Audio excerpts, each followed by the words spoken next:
Let's talk about controlled articular rotations, or as the world of mobility calls them, CARs for short. While these may look like joint circles to you, there's a lot more to CARs than what meets the eye, so let's break it down. By definition, controlled articular rotations are active rotational movements executed at the outer limits of your joint range of motion.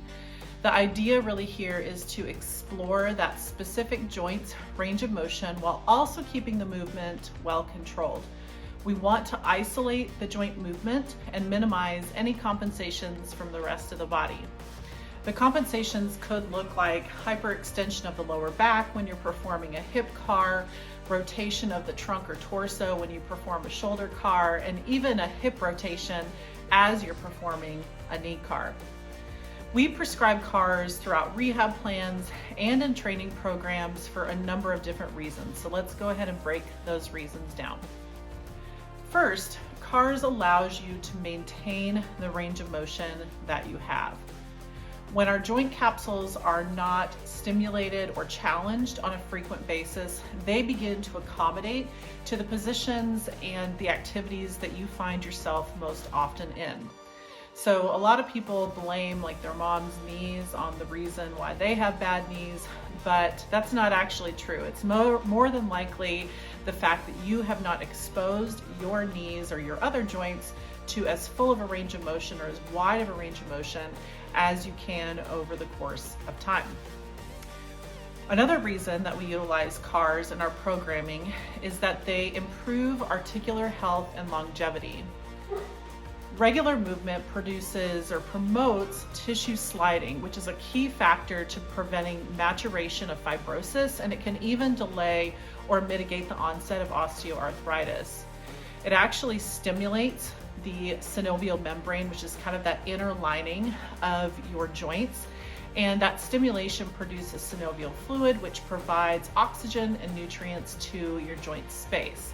A joint that doesn't move well is likely not getting the nutrition that it needs in order to maintain healthy function. Another reason to do your CARs on a daily basis is that it allows you to screen your joints and better understand how they are functioning on any given day. We are not static individuals and we change from day to day. The quality of your sleep, hydration, the food you ate, the stress level that you have, and even the training that you performed the day prior all provides your joint information, and it all contributes to how your joints might feel on any given day. Therefore, CARs can really allow you to assess the quality of your joints, and it provides feedback to you about maybe what your training should consist of that day, helps define where you should do more work. It might even cause you to rethink the training that you should be doing that day, and if your joints feel well prepared enough to take on the activities of the day.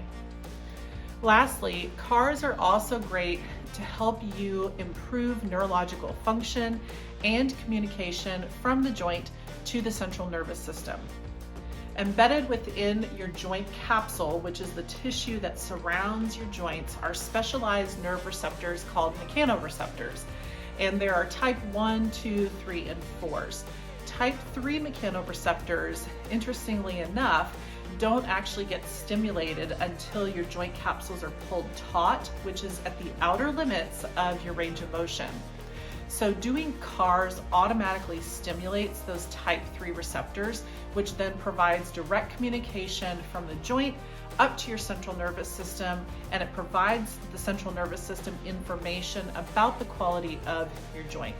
So when you don't perform outer limit range of motion work, you are not providing your brain with enough information that it needs to control pain, control tension and tightness as effectively as it otherwise would.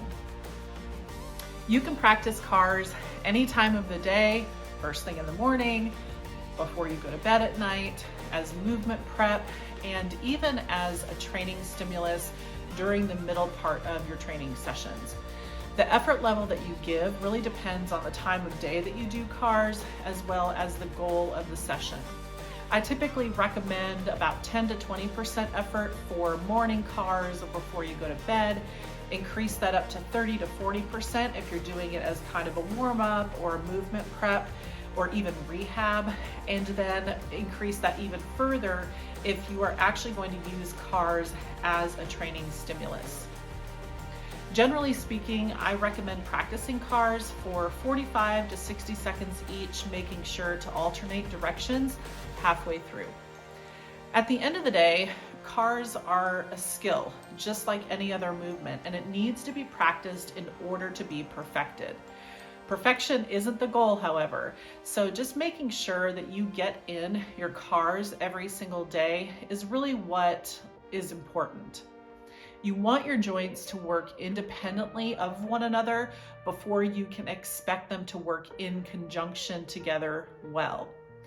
Through your practice, you will not only help your joints feel better, but you're going to become a better student of your own body. By understanding your body on a deeper level, you're then empowered to improve your health and function for the long haul. If you have a comment about how cars has helped you, or you have a question for me about how to execute cars properly, leave a comment below. Thanks for watching.